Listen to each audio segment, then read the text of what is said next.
6,000 కోట్లతో పూర్తి అయ్యేటువంటి పథకం. మీరు అక్కడ ప్రాణితి దగ్గర కట్టగా ఇది 148 నేను చూసిన 148 మీటర్లకే వాడుకోవచ్చు. మహారాష్ట్ర ప్రభుత్వం అనుమతించలేదు. ఇక్కడ 300 టీమ్స్ దొరుకుతుందని చెప్పిన కేసీఆర్ బ్రహ్మాండమైన పథకం. ఆ రోజు ఎందుకు కాంగ్రెస్లో ఉన్నప్పుడు తప్పుపట్టిరు, ఈరోజు ఎందుకు మెప్పు కోసం మాటలుగా మెచ్చుకుంటున్నారో ప్రజలకు రైతాంగానికి సమాధానం చెప్పాలి. ఆ రోజు నిజంగానే 148 మీటర్లు వాడుకునే సమయంలో 60 టీఎంస్ ఉన్నటువంటి దాని దగ్గర వచ్చి నీటిని మనం తోడుకొని నీటిని వాడుకున్నట్టయితే ఆదిలాబాద్లో ఉంటున్న ఒక పాటు, అదేవిధంగా ఎల్లంపల్లి ద్వారా మన ప్రాంతానికి లబ్ధి జరిగేటువంటి అంశాన్ని తప్పుపడుతూ 36,000 కోట్లతో పూర్తి కావాల్సిన ప్రాజెక్టును అంచనాలు మారుస్తుంది, ఊరు పేరు మారుస్తుంది, పథకం పేరు మారుస్తుంది. అక్రమ సంపాదన కోసం ఈరోజు ఏటీఎంగా మార్చినటువంటి కాళేశ్వరం ఈరోజు దానికి డిజైన్కు మంత్రివర్గంలో ఉన్నటువంటి డిజైన్లలో కూడా తప్పు ఎత్తి చూపేటువంటి సందర్భాలు ఇన్ని జరుగుతూ ఉంటాయి. పీసీ ఘోష్ గారు సుప్రీంకోర్టుకు సంబంధించిన న్యాయమూర్తిగా వారు ఇచ్చినటువంటి సమాచారంపై వారు ఇచ్చినటువంటి నివేదిక ప్రకారం ఒకరు ఇక్కడే సిబిసిఐడి విచారణలో ఇక్కడ ఉన్నటువంటి సిఐడి ద్వారా విచారణ జరుపుతున్నామో కక్ష సాధింపు ధోరణితోటే ఈరోజు పీసీ ఘోష్ కమిషన్ వేసి మా బీఆర్ఎస్ ప్రభుత్వ ఆనాటి హయాంలో కేసీఆర్ను బదిలీ చేసే కార్యక్రమం చేస్తుందని చెప్పని ఎక్కడ ఈ కాంగ్రెస్ పార్టీ ప్రభుత్వానికి బదనం వస్తుందో అనేటువంటి ఆలోచనతోటి ఈరోజు సిబిఐ విచారణ జరుపని చెప్పి రాష్ట్ర శాసనసభలో తీర్మానం చేసి జీవో చేసి 8 మాసాలు అవుతుంది. కేంద్ర ప్రభుత్వం బీజేపీకి సిబిఐ విచారణ జరపండి, వాళ్ళు సిబిఐ ముందుకు రారు, వాళ్ళు తప్పుపట్టండి. ఈరోజు సిబిఐ విచారణ జరపడానికి గల కారణం ఏంటంటే హరీష్ రావు గారు కేటీఆర్ బీజేపీ దగ్గర వాళ్ళ మడుగులు వస్తే విధంగా ప్రయత్నం చేసుకుంటున్నారు. మమ్మల్ని కాపాడిన మహాప్రభు చెప్పంటేనే అవుతుంది చెప్పని ఒకవైపు రైతు ప్రజలు అనుకుంటుంటే ఈరోజు నిన్న క్యాబినెట్లో కూడా మీ చర్చ జరిపి ఈరోజు 8 మాసాలు అవుతుంది. సిబిఐ విచారణ జరపని కేంద్ర ప్రభుత్వం పంపిస్తే ఈరోజు కేంద్ర ప్రభుత్వం ముందుకు రావడం లేదు. దానిపైన కూడా న్యాయ విచారణలో ముందుకు వెళ్ళాలి, మరోసారి లేఖ రాయాలని చెప్పని నిర్ణయం తీసుకున్నాం. ఈరోజు అడ్వకేట్ జనరల్ గారు కూడా ఈరోజు హైకోర్టుకి ఇచ్చిన తీర్పు సంబంధించిన సమాచారం కూడా చెప్పడం జరిగింది. హైకోర్టు పీసీ ఘోష్ కమిషన్ చట్టబద్ధతను కమిషన్ నియామకాన్ని తప్పుపట్టలేదు. రాజ్యాంగబద్ధంగానే పీసీ ఘోష్ కమిషన్ రాష్ట్ర ప్రభుత్వం వేసింది. పీసీ ఘోష్ కమిషన్ కూడా జరిపినటువంటి విచారణలో ఉన్నటువంటి ఏ ఒక్క అంశాన్ని కూడా తప్పుపట్టలేదు.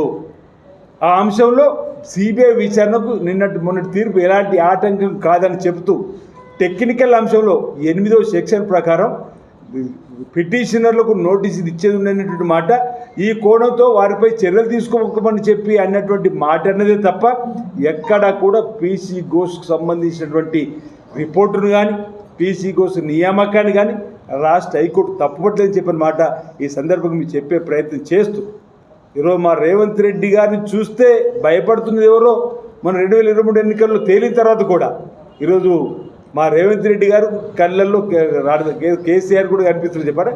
వారం రోజులు కాలేదు ఈ ఘోరంగా ఈ విధంగా మాట్లాడేటి సబబు కాదన్నమాట సందర్భంగా తెలియజేస్తూ నేషనల్ డ్యామ్ సేఫ్టీ అధికారులు అనుమతి కోసమే ఈ రాష్ట్ర ప్రభుత్వం ఆగింది తప్ప కాళేశ్వరాన్ని మరమ్మతు చేసి అక్కడి నుంచి కూడా నీరు తీసుకోవాలని చెప్పినటువంటి ప్రయత్నం చేయడం జరుగుతుందన్నమాట సందర్భంగా నేను చెప్తూ బీఆర్ఎస్ పార్టీని వెనుకేసుకొని రావడానికి కోసమే ప్రెస్ మీట్లో కామెంట్స్ ఉన్నాయి తప్ప ఈ ప్రజా పాలనలో ప్రజలకు అందిస్తున్నటువంటి పాలనలో ఎక్కడ కూడా వాళ్ళు మాట్లాడేటువంటి ప్రయత్నం చేయలేదు.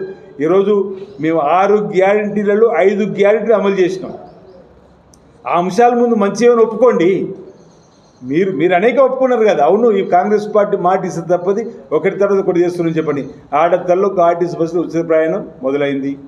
ఇప్పటి వరకు ఇంచుమించు 9,000 నుంచి 9,500 కోట్ల వరకు 300 కోట్ల జీరో టికెట్ల ప్రయాణాలు జరిగినాయి. ఆధార్ కార్డు ఉంటే ప్రయాణాలు జరుగుతున్నాయి.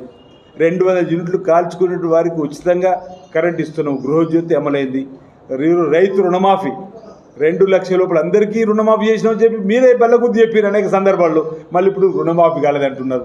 20,650 కోట్లు రుణమాఫీ అయింది. ఆ రోజు మీరు అన్నారు 10 రేషన్ కార్డు ఇవ్వలేరని. మేము రేషన్ కార్డులు ఇచ్చినాము, సన్న బియ్యం ఇస్తున్నాం. మీరే గొప్ప పథకమని సిఎల్పి మీటింగ్లో మీ స్వయంగా మీ ముందు అంత్యంత అనుభవం గల వీరు సిఎల్పిలు అన్నారు సన్న బియ్యం పథకం సూపర్, ప్రజలలో వెళ్ళింది, పేద ప్రజలందరూ కూడా కాంగ్రెస్ పార్టీకి దేవుళ్ళు ఇస్తున్నారు చెప్పన్నారు. ఇన్ని పథకాలు ప్రారంభమైన తర్వాత ఇంద్రం ఇండ్లు ఆ 10 ఏళ్ళలో ఒక్కరికి ఇంద్రం ఇవ్వలేరు. మనం వచ్చిన ఇందిరా మిల్లు ఇస్తున్నాం, పేద ప్రజానికలు జేజేలు కొడుతున్నారు మనకని చెప్పన్నారు. ఈరోజు ఇన్ని 5 గ్యారెంటీ అమలు అయ్యి ఒక గ్యారెంటీ అమలు కావాల్సి ఉంది. అది కూడా కాంగ్రెస్ పార్టీ మాటిస్తే తప్పది అమలు చేస్తాం.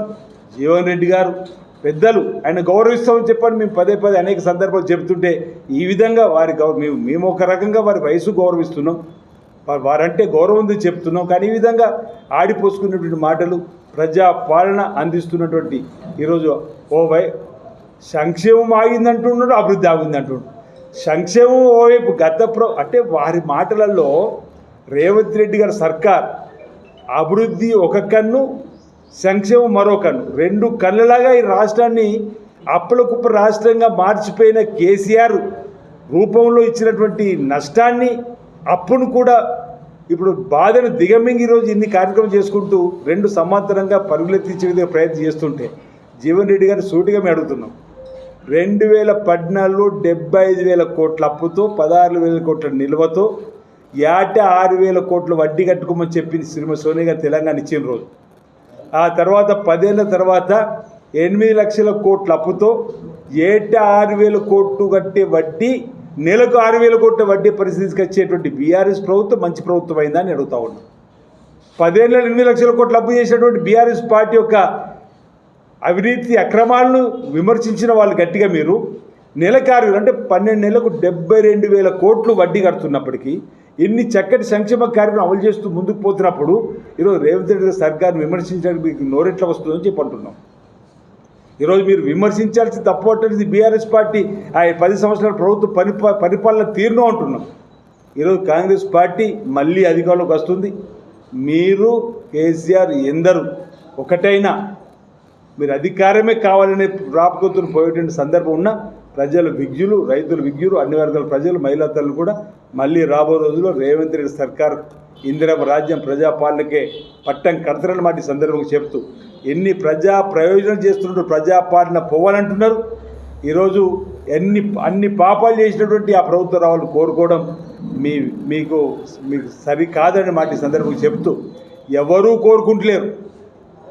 ప్రజాపాలన పోవాలని ఎవరు కోరుకుంటారు? మళ్ళీ ప్రజాపాలన రావాలని ఈరోజు తెలంగాణ రాష్ట్ర ప్రజలు కోరుకుంటున్నారు. బహుశా ప్రజాపాలన పోవాలి, వెంటనే అధికారంలో సీట్లో కూర్చోవాలని చెప్పని ఇప్పటిదాకా కేసీఆర్ గారికి, హరీష్ రావు గారికి, కేటీఆర్కి ఉందనుకున్నాం. ఇప్పుడు కొత్తగా మీరు వంత పాడుతుంటే మీకు అనిపిస్తుందో తప్ప ఈ మీ నలుగురికే తప్ప ప్రజలకు మాత్రం ఈ 4 కోట్ల ప్రజలకు ఈ ప్రజాపాలన ప్రభుత్వం మళ్ళీ రావాలని ఉంది. రేవంత్ రెడ్డి గారే మళ్ళీ ముఖ్యమంత్రి కావాలని ఉంది తప్ప మీ నలుగురికే ఉంది ప్రజాపాలన పోవాలని. అందుకే మేము ఎందుకు ప్రజాపాలన పోవాలి, ఇన్ని పథకాలు అందిస్తున్నట్టుగా అని చెప్పని ప్రజలకు చెప్తున్నాం. ఔర్ ఎక్ బార్ పక్కా కాంగ్రెస్ సర్కార్ అని చెప్పని నినాదంతో ముందుకు పోతున్నాం.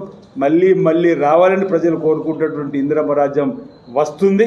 ఈరోజు ప్రజలకి మేము ఇచ్చిన హామీ మొదటి దఫా 5 ఏళ్ల కోసం ఎంపిక కాబట్టాం. ఇప్పటికే 5 గ్యారెంటీ అమలు చేసినాం. 6వ గ్యారెంటీ అమలు చేయడానికి కోసం మా ముఖ్యమంత్రి రేవంత్ రెడ్డి గారి నాయకత్వంలో అప్పుల కుప్ప రాష్ట్రంగా 8 లక్షల కోట్లతో నెలకు 6,000 వడ్డీ గడుతూ ముందుకు పోతున్నప్పుడు కూడా పాత ప్రభుత్వం తీసుకొచ్చినటువంటి ఏ ఒక్క స్కీమ్ రద్దు చేయకుండా ఇన్ని స్కీములు నడుపుతున్నాం. ఓవైపు సంక్షేమం, మరోవైపు అభివృద్ధి, 2 సమాంతరంగా 2 కళ్ళలాగా ఈ తెలంగాణ ముందుకు తీసుకొని పోతున్న మాట సందర్భంగా తెలియజేస్తూ జీవన్ రెడ్డి గారి విమర్శలను, కామెంట్స్ తప్పుపడతాను తీవ్రంగా మీ సందర్భంగా ఖండిస్తూ ఉన్నాం.